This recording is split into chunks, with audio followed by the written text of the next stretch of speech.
बताएगा इतना। फिर प्रिय उपासक उपासिकाओं, श्रेष्ठ आचरण ही या श्रेष्ठ जीवन ही समाज निर्माण का मूल आधार है। इसी श्रृंखला को आगे बढ़ाते हुए आज मैं बात कर रहा हूं। कल हमने चर्चा की थी कि जो लोग सदियों से पीड़ित हैं, दुखी हैं, जिनके मन में अवसाद भरा है, ट्रॉमा है, उसकी हीलिंग के लिए, उसके साथ संबंध बनाने के लिए, उसको अवसाद से बाहर निकालने के लिए हमें कुछ काम करना चाहिए। आज मैं थोड़ा और आगे बढ़ते हुए बात कर रहा हूं। जब हम समाज की बात करते हैं तो समाज की एक इकाई परिवार है। परिवार की बात करनी चाहिए और परिवार की इकाई के रूप में परिवार का प्रत्येक सदस्य है। हमें प्रत्येक सदस्य के रूप के साथ भी बात करनी चाहिए। अभी जो देखा जा रहा है, जो लोग बौद्ध बने हैं वे बहुत ही बड़े अंतर्द्वंद से गुजर रहे हैं। जब परिवार की बात आती है तो परिवार में अंतर्विरोध तो होता ही होता है, एक स्वाभाविक प्रतिरोध भी होता है। अंतर्विरोध तो यह है कि कोई सहमत हो, कोई सहमत ना हो, और प्रतिरोध ये रहता है कि परिवार में से ही विरोध का स्वाद दिखाई देने लगता है। परिवार में दो गुट बन जाते हैं, एक हमारे समर्थन में, एक पुरानी विचारधारा के समर्थन में। और इसमें दो ही पक्ष दिखते हैं, या तो जीवन संगिनी या माता पिता। अगर बच्चे बड़े हैं, शादीशुदा हैं, तो वे भी एक नया पक्ष नजर आते हैं। तो विषय यह है कि हम परिवार को किस प्रकार से तैयार करें कि उसे लगे कि बौद्ध होना उसके लिए महत्वपूर्ण है, उसे लगे कि बौद्ध होना जीवन के लिए कल्याणकारी है। इसके लिए कुछ बातों पर हमें बहुत गंभीरता से सोचना होगा। प्राय जब व्यक्ति बौद्ध बनता है तो जैसा मैंने अनुभव किया है मैं उसी आधार पर बात कर रहा हूं, क्योंकि अनुभव सबके व्यक्तिगत होते हैं। हर व्यक्ति अपने अनुभवों से गुजरता है। लेकिन हम देखते हैं कि जो व्यक्ति बौद्ध बनता है वो बहुत ही अग्रेसिव हो जाता है, आवेशित हो जाता है, और वो एक पल में ही पूरे परिवार को, पूरे समाज को बदलने के लिए व्यग्र हो जाता है, एक्साइटेड हो जाता है कि बहुत दिन हो गए, अब मेरी समझ में आ गया, अब हमें बौद्ध बन ही जाना चाहिए। जो नहीं बनता, जो उसकी बात को नहीं सुनता, वो उसे बुरा कहता है, उसके बारे में बुरी धारणा पाल लेता है। यही बात परिवार में आ जाती है। हम परिवार को भी आदेश देने लगते हैं कि तुम बौद्ध बनो, अभी बनो, इसी समय बनो, हमें ये नहीं करना, ये नहीं करना, ये नहीं करना। अब विषय तो सिर्फ इतना था, जो बात हमें समझ में आई, बौद्ध बनने वाले व्यक्ति को समझ में आई, वो चाहे पुरुष है चाहे महिला है। अब उसका प्रयास ये होना चाहिए कि जिस प्रकार से उसे समझ में आया है उसी प्रकार से वो परिवार के अन्य सदस्यों को भी समझाए। लेकिन ये भी एक स्वाभाविक बात है। परिवार में आपको परिवार के लोग किस रूप में देखते हैं? एक विद्वान व्यक्ति के रूप में देखते हैं, एक समझदार व्यक्ति के रूप में देखते हैं, एक नासमझ व्यक्ति के रूप में देखते हैं, एक परिवार को विकास की ओर ले जाने व्यक्ति के रूप में देखते हैं, या परिवार को खतरों में डालने के रूप में देखते हैं। हर व्यक्ति की अपने ही परिवार में एक अपनी छवि होती है, और सबसे बड़ी बात यह कि वो व्यक्ति नहीं जानता कि उसके अपने परिवार में उसकी क्या छवि है। आप सोचते होंगे कि मैं तो घर का मुखिया हूं, मेरी छवि तो अच्छी ही होगी। घर का मुखिया होना एक अलग प्रक्रिया है। आप घर के जिम्मेदार व्यक्ति हैं, घर के कमाने वाले व्यक्ति हैं, आपके अपने बच्चे हैं जो आप पर निर्भर करते हैं, आपके माता पिता हैं, ये सारी बातें सही हैं। लेकिन आपकी घर में स्थिति कैसी है, आपके प्रति धारणा कैसी है परिवार की, ये आपके व्यवहार पर, आपके स्वभाव पर, आपकी बौद्धिक क्षमता पर, आपके निर्णय लेने के प्रभाव पर निर्भर करती है। आप परिवार में निर्णय कैसे लेते हैं? क्या निर्णय सबकी सहमति से लेते हैं? क्या कोई भी निर्णय परिवार को समझा करके लेते हैं? क्या निर्णय लेते समय सभी की राय जानते हैं, या आप अपनी ही बात थोपते हैं? अधिकांश लोग अपनी बात थोपते हैं, और उसमें एक अंतर्द्वंद स्वतः ही स्वाभाविक रूप से पैदा हो जाता है। तो परिवार परिवार नहीं बनता। भले ही किसी कारण से वो हाँ कर लें, ठीक है, आपकी जैसी मर्जी करो, आपका प्रतिकार नहीं करते, लेकिन जो स्वाभाविक अंतर्विरोध है, वो अंतर्विरोध परिवार को परिवार बनने से रोकता है।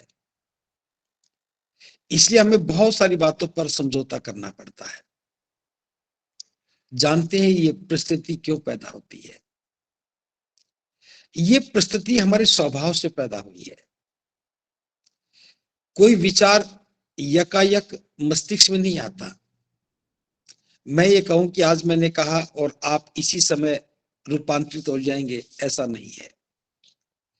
विचार मस्तिष्क में प्रवेश करता है, फिर वो अपनी जगह ढूंढता है, फिर अनुकूलित वातावरण ढूंढता है, फिर विचार के साथ समर्थन बनता है, समर्थन के साथ व्यक्ति प्रभावित होता है, और उसके में एक प्रक्रिया है, पूरे मन के बदलने की एक प्रक्रिया है।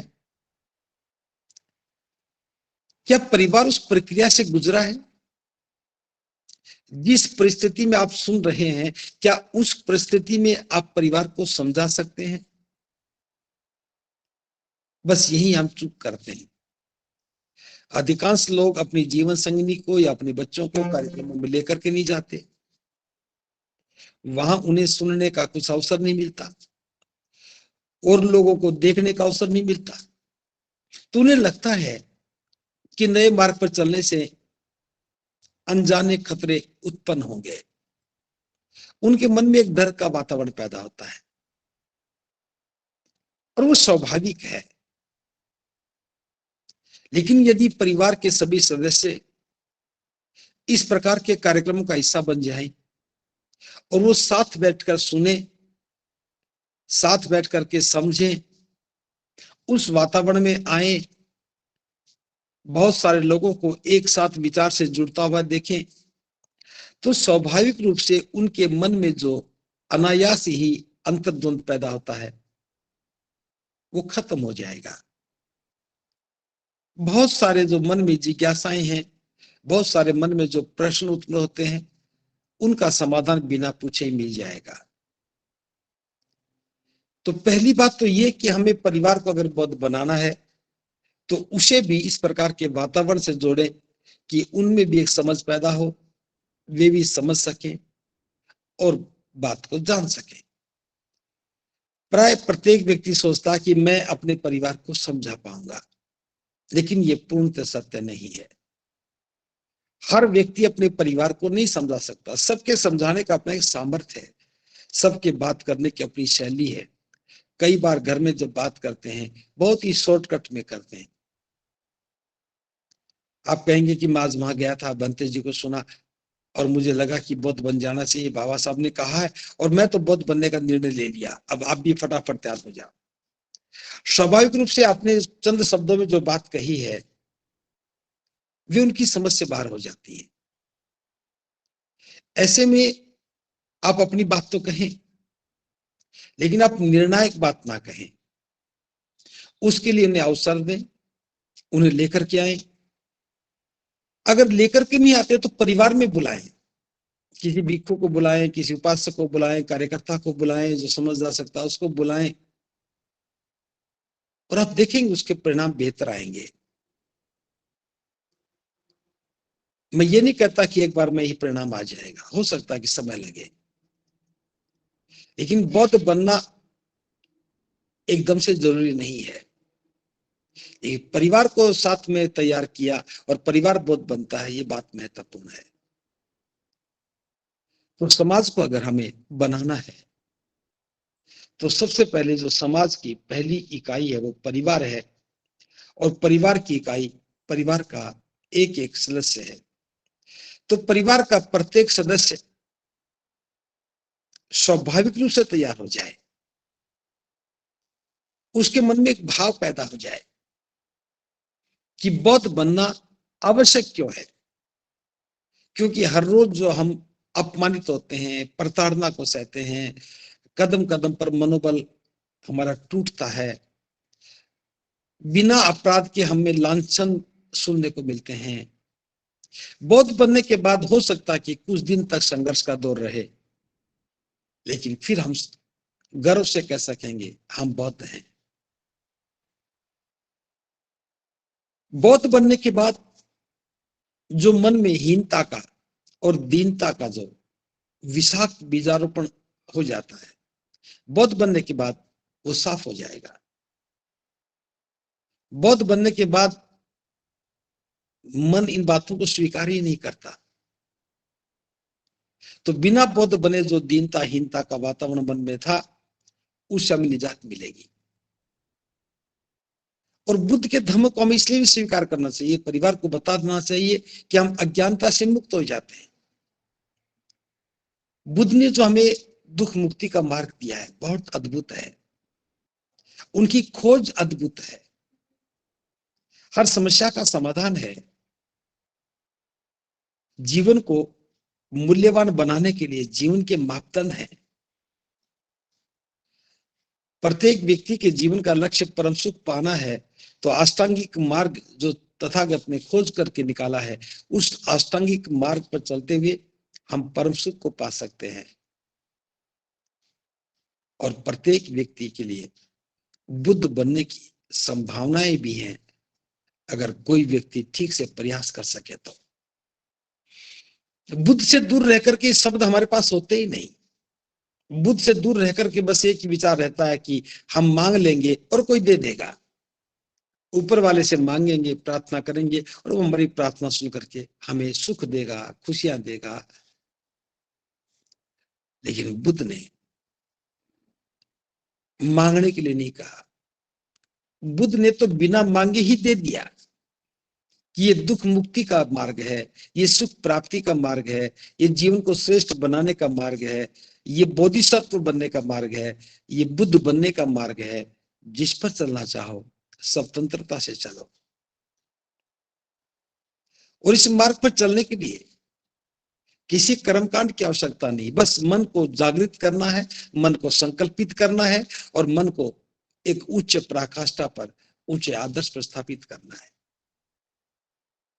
बौद्ध बनने के लिए जरूरी है कि प्रत्येक मन में भाव पैदा हो कि मुझे श्रेष्ठ व्यक्ति बनना है,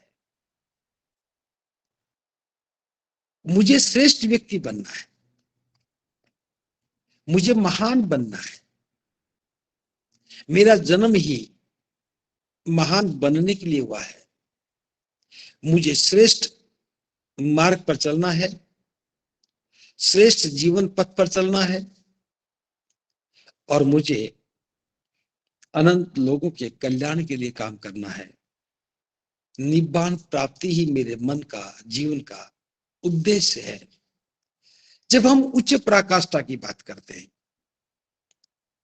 व्यक्ति के जीवन में उच्च पराकाष्ठा के लक्ष्य निर्मित होते हैं, तब उसे लगता है कि मार्ग महत्वपूर्ण है। इस महत्वपूर्ण मार्ग पर चलने के लिए जीवन को भी महत्वपूर्ण ही होना है, इसलिए उस सत्र की तैयारी करनी होगी।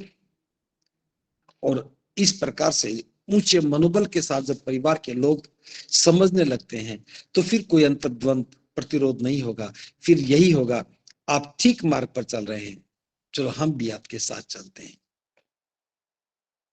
लेकिन अक्सर क्या होता है, कोई व्यक्ति अपने परिवार को जाके बताता है कि हमें बौद्ध बनना है और परिवार उसकी बात मना कर देता है, तो वो व्यक्ति भी धारणा बना लेता है मेरा परिवार मेरी बात नहीं मानता, मेरी जीवन संगिनी मेरी बात नहीं मानती, मेरी संतान मेरी बात नहीं मानती।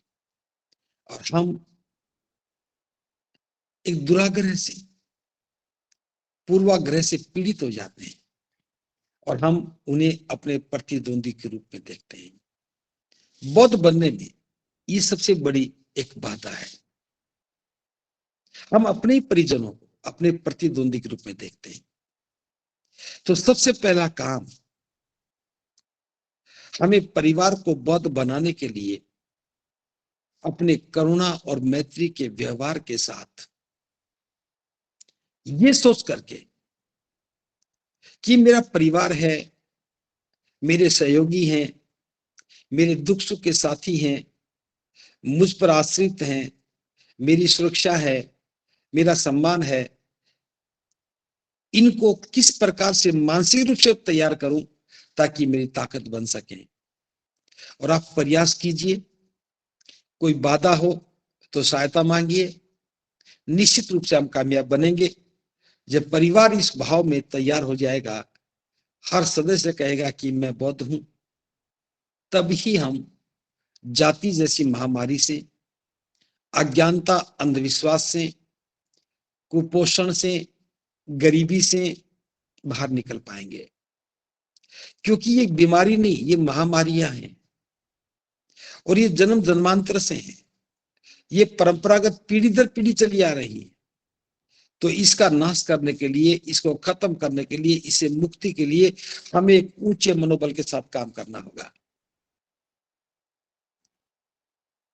अभी जब हम इस जीवन निर्माण के दौर से गुजर रहे हैं, बहुत सारे लोग मिलते हैं, कहते हैं जी ऐसे कैसे समाज बदल जाएगा,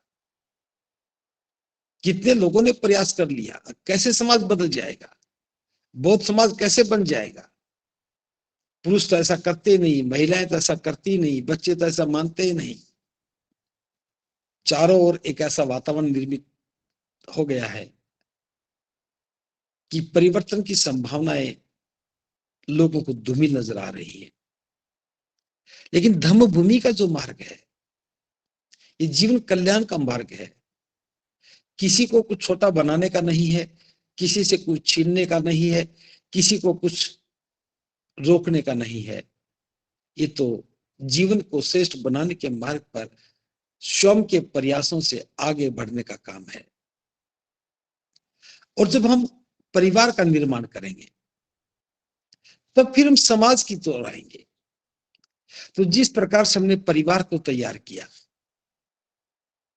अगर उस मोर्चे पर हमने कामयाबी हासिल कर ली तो फिर समाज को तैयार करने में कोई बाधा नहीं है। पहली बात तो यह कि जितने लोग तैयार हो गए, जिनके परिवार तैयार हो गए, मान लिया कि 10 लोग तैयार हुए तो 10 परिवार ही बौद्ध समाज है। फिर 20 परिवार तैयार हो गए, 30 परिवार हो गए, 100 परिवार हो गए, तो बौद्ध परिवार का दायरा बड़ा होता चला जाएगा।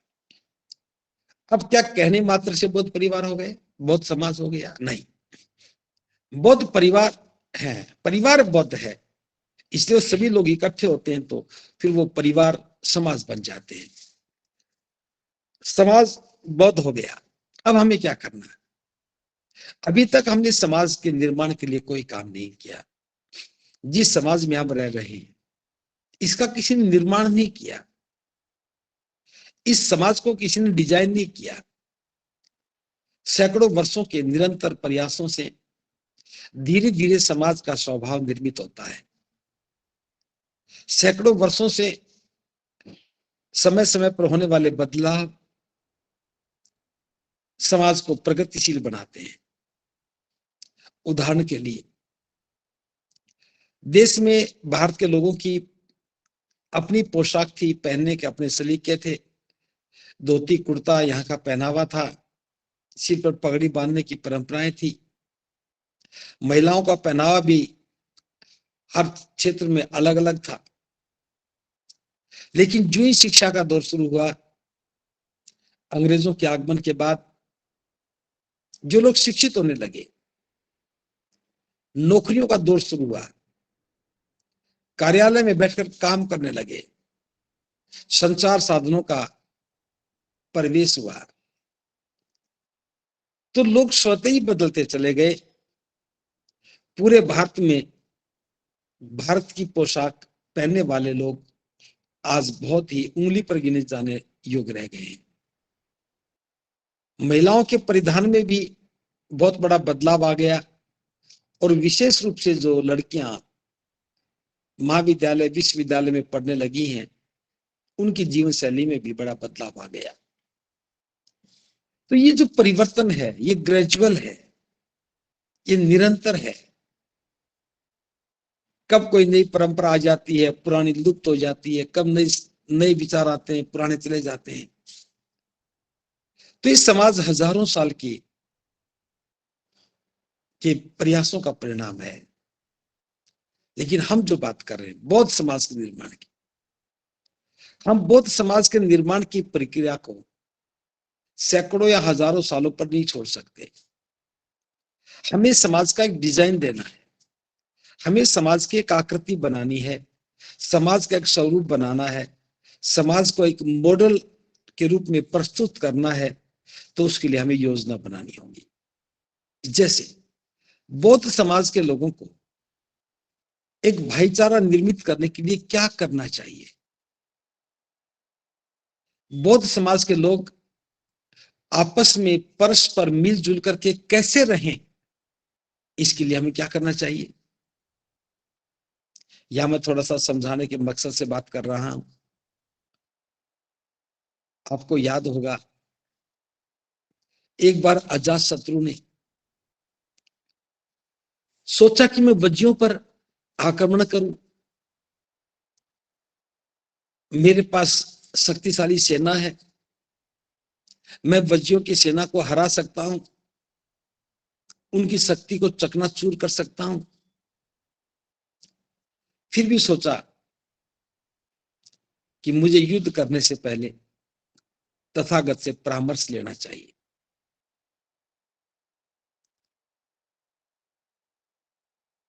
अजातशत्रु ने वर्षाकार नाम का उनका एक मंत्री था, उसे तथागत के पास भेजा और कहा कि तथागत को मेरा प्रणाम कहना और जाकर के पूछना कि मेरे मन में यह ख्याल आया है, क्या वज्जियों पर आक्रमण करना उचित रहेगा। वर्षाकार ने ऐसा ही किया, तथागत के पास पहुंचा, जाकर के प्रणाम किया और कहा कि तथागत, मगध नरेश विदेही पुत्र अजातशत्रु ने आपसे जानना चाहा है कि उनके पास एक मजबूत सेना है, क्या वज्जियों पर युद्ध करके उन्हें हराया जा सकता है। तब तथागत ने सीधा उत्तर ना देकर के आनंद से पूछा, हे आनंद, एक बार मैंने वज्जियों को कहा था कि आप सभा संघ सोसाइटी की बैठकें नियमित रूप से करते रहें, क्या वो ऐसा कर रहे हैं। आनंद ने कहा, तथागत, ऐसा मैंने देखा और सुना है कि वज्जी लोग निरंतर बैठकें करते हैं और उस पर चर्चा करते हैं, खुशी खुशी बैठते हैं, खुशी खुशी उठते हैं। तब बुद्ध कहते हैं, तब निश्चित रूप से वज्जियों की सेना शक्तिशाली होगी, उनको युद्ध में नहीं हराया जा सकता। फिर दूसरा प्रश्न पूछते हैं, क्या वज्जी लोग बने बनाए नियमों पर काम करते हैं, उनकी अनुपालना करते हैं। आनंद का यही उत्तर था। तो बुद्ध ने फिर कहा, तो वज्जी लोगों को युद्ध में नहीं हराया जा सकता।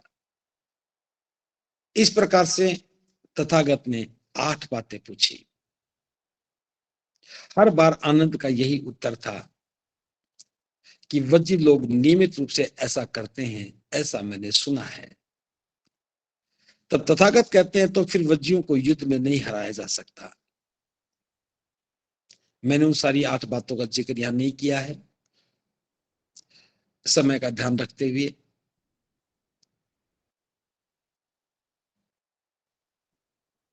वर्षाकार ने आकर के अजात शत्रु को सारी बात बताई, और अजात वर्षाकार कहता है कि महाराज, मेरी भी यही राय है कि वज्जी लोग इन 8 बातों का पालन करते हैं, उन्हें युद्ध में नहीं हराया जा सकता। तो अजात शत्रु कहता है, हे वर्षाकार, तुम तो कहते कि वे 8 बातों का पालन करते हैं, मैं तो ये कहता हूं कि इनमें से अगर एक भी बात का पालन करते हैं तब भी उनको नहीं हराया जा सकता, और अब हम युद्ध का विचार त्याग देते हैं। ये छोटा सा संदर्भ मैंने इसलिए दिया है, किसी भी समाज को अगर मजबूत बनाना है, समाज को सुरक्षित करना है, तो हमें भी तथागत के बताए हुए नियमों और सिद्धांतों को समाज में स्थापित करना होगा। निरंतर उन पर चर्चा करनी होगी, नियमित अंतराल में संवाद करना होगा। क्या समाज के हित में है, क्या समाज के हित में नहीं है, इन पर विचार विमर्श करना होगा। और विचार विमर्श, नीति, सिद्धांत, ये धर्म के अनुरूप ही हमें स्थापित करने होंगे। इस प्रकार से हम समाज को एक स्वरूप दे सकते हैं। इसके लिए एक बहुत बड़ी समस्या भी है। अभी हम शैशव काल में है, शैशव काल भी नहीं कहा जा सकता, अभी तो हम विचार काल में हैं। समाज बनने की प्रक्रिया शुरू भी नहीं कर पाए हैं, सिर्फ विचार कर रहे हैं। तो भी मैं देख रहा हूं कि बहुत सारे लोग बीच में आकर के कूद जाते हैं। कोई इसी नाम से संगठन बनाने की पहल कर लेता है, कोई इसी नाम से अपने अपने प्रदेश को प्राथमिकता के आधार पर लेकर खड़ा हो जाता है। कुछ लोग व्यक्तिगत संगठन निर्माण पे आ जाते हैं, कुछ लोग प्रदेश संगठन निर्माण पे आ जाते हैं। कुछ लोग कहते हैं नहीं ये नहीं हो सकता, ये होगा। कुछ लोग कहते हैं ये नहीं ये होगा। यानी कि जब भी कोई आंदोलन खड़ा होता है, इस प्रकार का विचार शुरू होता है, तो फिर जो स्वाभाविक रूप से अंतर्द्वंद है लोगों के मन में, स्वाभाविक अहंकार जो है या प्रतिस्पर्धा का जो भाव है, वो एक बहुत बड़ी बाधा बन जाता है। लेकिन ऐसा नहीं कि बाधा है तो समाधान नहीं। जहां बाधा है, जहां समस्या है, वहां समाधान भी है। तो फिर इस समस्या का समाधान क्या है? तो इस समस्या का समाधान बहुत सरल सा है। अगर बौद्ध समाज की बात करते हैं, तो सबसे पहले हमें बुद्ध को अपने शास्त्रा के रूप में स्वीकार करना होगा। महाकारुणिक बुद्ध के अलावा किसी और के सिद्धांतों को समाज निर्माण के आधार में स्थापित नहीं करना है। जब हम भिन्न भिन्न प्रकार के सिद्धांत लेकर के समाज के निर्माण की नींव में अगर इस्तेमाल करेंगे, तो स्वाभाविक रूप से आकृति तो बनेगी, लेकिन उस आकृति में बहुत सारे कोण होंगे, एंगल होंगे, दिशाएं होंगी, जो हितकर नहीं होगा। क्योंकि बुद्ध के द्वारा दिया गया धम्म दुनिया का सर्वश्रेष्ठ धम्म है। इसमें हमें अपनी तरफ से कुछ भी जोड़ना नहीं है। हमें केवल इतना करना है कि जीवन निर्माण के लिए जो महत्वपूर्ण पहलू है, उन पर चर्चा करनी है और उनको जीवन में स्थापित करना है। समाज की सुरक्षा के जो मापदंड है, उन पर हमें काम करना है। तो ऐसा करेंगे तो इसके लिए बुद्ध के साथ साथ जो श्रेष्ठ भिक्षु हैं, जिनका चिंतन मनन है, जो समाज के प्रति सजग हैं, जो समाज को सही दिशा देने में सक्षम है, ऐसे भिक्षुओं का अनुसरण करना होगा। केवल भिक्षु के अनुसरण की बात मैं नहीं कह रहा हूं, याद रखना। चीवर पहनने मात्र से ही भिक्षु नहीं होता है। भिक्षु बनकर के भिक्षु के नियम सिद्धांत क्या है, उनका आचरण कैसा है, उनका चिंतन कैसा है, उनका त्याग कैसा है, समाज के प्रति उनकी संवेदनाएं कैसी हैं, समाज के दुख दर्द के प्रति उनके प्रयास कैसे हैं, समाज को दिशा देने के लिए उनका त्याग कितना है, ये सारे मापदंड हैं। इन सारे मापदंडों के बिना हम किसी नेतृत्व को स्वीकार करते हैं तो मैं ये नहीं कहूंगा कि गलत होगा, बल्कि ये जरूर कहूंगा समाज निर्माण की प्रक्रिया में एक बहुत बड़ी बाधा खड़ी होगी। आप कुछ लोगों का समूह बना सकते हैं, आप कुछ लोगों को विशेष उद्देश्य के लिए इकट्ठा कर सकते हैं, लेकिन समाज निर्माण की प्रक्रिया को इस रूप में नहीं देखा जा सकता। समाज में कोई एक प्रकार के लोग नहीं है। बहुत अमीर लोग भी होंगे, बड़े बड़े कारोबारी भी होंगे, बड़े बड़े ऊंचे प्रतिष्ठानों पर काम करने वाले भी होंगे, उच्च शिक्षा प्राप्त भी होंगे, और कुछ गरीब भी होंगे, अनपढ़ भी होंगे, कुछ ऐसे भी होंगे जिनको अपने भले का ही नहीं पता, कुछ ऐसे होंगे जो खुद का नुकसान करने में ही काम करते हैं, कुछ शराबी लोग भी होंगे, कुछ जुआरी भी होंगे, कुछ दुराचारी भी होंगे, कुछ निंदक भी होंगे, कुछ चुगलखोर भी होंगे। उन सबके कल्याण के लिए हमें काम करना है, उन सबके जीवन निर्माण के लिए हमें काम करना है। कुछ आश्रित लोग भी हैं, कुछ विधवा महिलाएं भी हैं, कुछ बेसहारा लोग भी हैं, कुछ बुजुर्ग लोग हैं जिनका कोई सहारा नहीं है, कुछ बीमार लोग भी हैं। उन सबके प्रति हमारी संवेदनाएं होनी चाहिए, उन सबके प्रति हमारे मन में कल्याण का भाव होना चाहिए। इस प्रकार से जब उन सबको ध्यान में रखते हुए हम तथागत के द्वारा दिए गए नीतिगत सिद्धांतों पर काम करते हुए ऊंचे आदर्शों के साथ, श्रेष्ठ आचरण के साथ जीवन निर्माण करते हुए जब हम समाज की संरचना करेंगे, समाज के हित में नियम सिद्धांतों की बात करेंगे, तब निश्चित रूप से थोड़े प्रयासों के बाद एक स्वरूप नजर आएगा। उस स्वरूप में क्या क्या बातें होंगी यह हम अगले चर्चा में इसको शामिल करेंगे, लेकिन एक बात निश्चित है, क्या हमारे हित में है और क्या हमारे हित में नहीं है, ये बात भी हमारी समझ में आनी चाहिए। जब हम इस बात पर चर्चा करेंगे कि कौन हमारा शत्रु है, कौन हमारा मित्र है, जो शत्रु है वो हमें किस प्रकार की क्षति पहुंचाता है, जो मित्र है वो किस प्रकार का सहयोग देता है, तो शत्रु से कैसे बचना है और मित्र को कैसे मजबूत करना है, ये समझ समाज में पैदा होनी चाहिए। बाबा साहब डॉक्टर अम्बेडकर कहते हैं, मैं उसी व्यक्ति को शिक्षित मानता हूं जो ये समझता है कि उसका शत्रु कौन है और उसका मित्र कौन है। जो शत्रु और मित्र में भेद कर ले, अपना कौन है पराया कौन है इसको जान ले, वही शिक्षित व्यक्ति है, वही समझदार व्यक्ति है।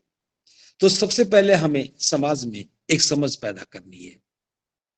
जो भी बौद्ध बनते चले जाएं, उनके साथ संवाद स्थापित हो, बुद्ध विहार में बैठ करके चिंतन मनन हो, बुद्ध विहार में आकर के देशनाएं सुनने का काम करें। धम्म और बुद्ध के प्रति जब अगाध आस्था होगी, भिक्षु के प्रति श्रद्धा होगी, तब निश्चित रूप से वह एक अच्छा अनुयायी बन करके धम्म का अनुसरण कर सकेगा। अगर भिक्षु के प्रति आस्था नहीं है, भिक्षु के प्रति विश्वास नहीं है, बुद्ध को शास्त्रा के रूप में स्वीकार नहीं किया है, तो फिर वो ना तो एक अनुयायी हो सकता है और ना ही बौद्ध समाज के निर्माण में अपनी भूमिका अदा कर सकता है। इसलिए हमें प्रत्येक व्यक्ति को समझाना होगा, अमीर होना और गरीब होना ये अलग अलग बातें हैं, बहुत पढ़ा लिखा होना और बहुत कम पढ़ा लिखा होना, ये अलग अलग बातें हैं। लेकिन एक इंसान के रूप में, समाज के एक महत्वपूर्ण जिम्मेदार व्यक्ति के रूप में, एक परिवार के रूप में हमारी एक महती भूमिका है, उसको इन सब चीजों से नहीं मापा जा सकता। बौद्ध धर्म में सभी लोग समान हैं। किसी के पास धन अधिक है उसे धनवान कहा जा सकता है, जिसके पास धन नहीं है उसे निर्धन कहा जा सकता है। लेकिन जीवन मूल्यों की बात करें तो दोनों व्यक्ति समान हैं। किसी व्यक्ति का परिवार बहुत समृद्धशाली हो सकता है और किसी व्यक्ति का बहुत ही दरिद्रता में बीत रहा हो, लेकिन धर्म के रूप में, धर्म की परिभाषा के रूप में, समाज के रूप में वो सभी समान हैं। हमें साधनों के आधार पर, हमें शिक्षा के आधार पर, हमें धन की उपलब्धता के आधार पर किसी व्यक्ति को छोटा बड़ा नहीं समझना चाहिए। हमें रंग के आधार पर, हमें लिंग के आधार पर किसी के साथ भेद नहीं करना चाहिए। हमें क्षेत्र के आधार पर, सीमाओं के आधार पर, हमें दिशाओं के आधार पर कोई भेद नहीं करना चाहिए। हम सब इंसान हैं, हम सब बौद्ध हैं, हम सब भाई भाई हैं। सबके साथ दया करुणा मैत्री का व्यवहार करते हुए हमें समाज की आधारशिला में अपनी भूमिका निभानी चाहिए। आज बस इतना ही, शेष बातें हम कल करेंगे। आप सबका मंगल हो। भवतु सब मंगल, भवतु सब मंगल।